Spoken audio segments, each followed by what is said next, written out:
ससुराल की जिम्मेदारी पड़ती है तो कैसे वो उससे बचने के लिए करती है एक नाटक। चलिए देखते हैं। अरे मधुरानी जरा चाय ला और बेसन घोल ले, बादल बन गए हैं, पकौड़ी बना लेते हैं। ओह, अभी अभी तो दिन का खाना खाया है, अब पकोड़े तल दूं? अरे इतना खाएंगी तो फट जाएंगी, चला तो जाता नहीं इनसे। तभी आनंद आ जाता है। अरे मन कर रहा है पकोड़े खाने का। मधु देखो ना, बादल बन गए हैं, ऐसे में पकोड़े मिल जाए तो मजा आ जाए। अरे अभी तो बादल बने हैं, जरा 2-4 बूंद टपक तो जाने दो, बना दूंगी पकोड़े भी। ये बोलकर मधु वहाँ से चली जाती है। अरे मधु बूंदे भी बरस गई, अब तो बना दो पकोड़े।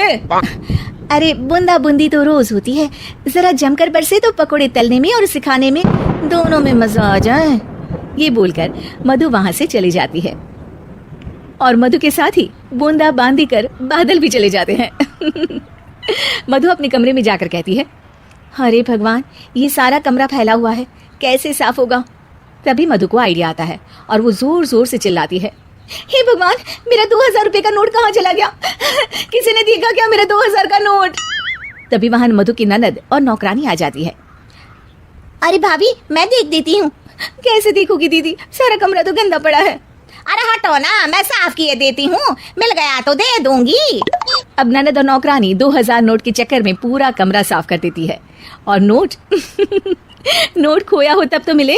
खैर, ये तो छोटे मोटे ट्रिक्स थे जो मधु काम से बचने के लिए करती, लेकिन अब आना था मधु का मास्टर स्ट्रोक, जिसपे वो अब सिर्फ बैठकर खाने के चक्कर में थी, और वो भी सास को ऑर्डर दे देकर। कैसे, चलिए देखते हैं। एक फ्रेम में एक फोटो है जिसमें सास की सास यानी कि मधु की दादी सास, मोटी बिंदी, काला मोटा चश्मा, कॉटन की साड़ी और चेहरे पर रौब। वहां उसी फोटो के नीचे घाट पर बैठी मधु, और मधु का गेटअप बिल्कुल वैसा ही था। मधु दादी सास की भूमिका में कहती है, अरे चंदावती, चंदा रानी, जरा चाय दे मलाई मारकर। मधु की सास यानी कि चंदावती कहती है, अरे इस नाम से तो सिर्फ मुझे मेरी सास बुलाया करती थी, ये कौन है देखो तो जरा। अब सास मधु को अपने सामने अपनी सास की भूमिका में देखकर जोर जोर से हंसती है। मधुरानी, कोई तमाशा चल रहा है या ड्रामा? जाकर चाय लेकर आ। मधु जो कि ये दिखा रही थी कि वो सास की सास है या फिर उसकी आत्मा उसमें आ गई है, वो क्या करती है? चाय और मैं, वो भी तेरे लिए चंदावती। यही सिखाया है तेरी माँ ने। यार एक तो डायलॉग बदल बहू, तू सास बनकर जो माँ पर सीधे चली आती हो, ये ओल्ड फैशन हो गया है, जरा अपडेट हो जा। और वैसे तू कुछ भी बन, उसके पहले चाय लेकर आ। अभी सास कुछ बोलती कि वहाँ मधुर के ससुर आ जाते हैं। वो मधु को देखते ही पागल सा हो जाते हैं। माँ, मेरी माँ तो वापस आ गई। अरे धत तेरी की, अभी एक का नाटक खत्म नहीं हुआ कि दूसरा आ गया। अरे हद है, तेरी जबान तो चलती ही जा रही है, सामने मेरी माँ बैठी है। अरे इनका चेहरा देखने को तरस गया था मैं। मेरी माँ वापस आ गई, ये देख मेरी माँ आ गई। ये नहीं कि देसी घी के लड्डू बनाए, बस जबान चला रही हो। अरे जाने दे धनकलाल, इसे तो शुरू से ही बोलने की तमीज नहीं है। मेरी तो आदत हो गई है दब दब कर रहने की।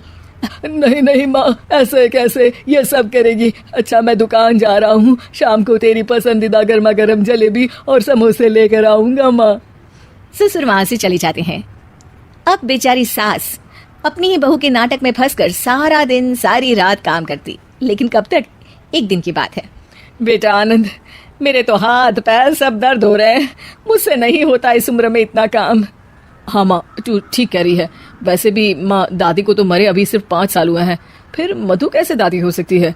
अरे वही तो बेटा, मैं तो ये सोच रही थी कि कहीं दादी मधु के रूप में तो पैदा नहीं हो गई। मतलब ना, ये सारा नाटक है बेटा, लेकिन अब जल्द से ये नाटक बंद करा दे तू। ठीक है माँ, लेकिन अब मधु को मधु की जुबान में ही सिखाना होगा। दोनों माँ बेटा कुछ बात करते हैं और अगले दिन सास मधु का बड़ा सा सोने का हार गले में डालकर घूम रही होती है। मधु जैसे ही अपना हार सास के गले में देखती है, परेशान हो जाती है। अरे ये क्या? ये हार तो तू अपनी बहू को दे चुकी थी। नहीं माँ जी, बिल्कुल नहीं। आप ही ने तो कहा था कि जब तक आप जिंदा है ये मैं ही रखूं। अब आप तो जिंदा ही हैं, तो ये हार मैं उसे कैसे दे सकती हूँ? अरे लेकिन तभी वहाँ आनंद आ जाता है। दादी दादी मैं आपके लिए भैंस लेकर आया हूँ, बाहर खड़ी है, जरा अच्छे से नहलाकर उसके गोबर से आंगन लीप देना और गोबर के कंडे बनाकर सुखाने डाल देना, और हाँ जरा ताजा ताजा दूध भी निकाल देना दादी। और फिर माँ बेटे हंसने लगते हैं। मधु सोच में पड़ जाती है।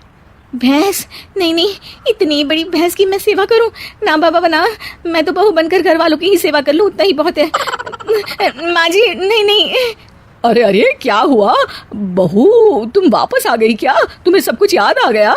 हाँ हाँ, सब याद आ गया, पूरा पूरा याद आ गया। अब सास चैन से खाट पर बैठती है और जोर से कहती है, सब याद आ गया ना, तो चले भाई किसी का सपोर्ट नहीं है भाई, खुद के पैसों से हम कमा के।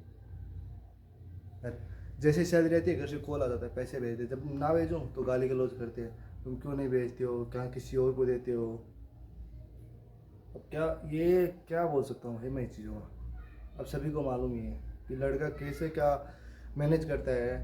10-15 हज़ार रुपये महीने की मिलती है, उसमें अपना रूम किराया निकालता है, खाने का निकालता है, फिर भी और भी कुछ हो जाते हैं थोड़े बहुत खर्चे उनको, फिर भी वो सेविंग करने की सोचता तो घर वाले नहीं करने देते, बोला पैसे भेजो पैसे भेजो। भाई एक लड़के को जिम्मेदारी होती है मानते हैं, लेकिन थोड़ी बहुत तो सोचनी चाहिए ना कि हाँ लड़का थोड़ा बहुत कमा रहा, थोड़ा बहुत उसे भी इंजॉय करने दो।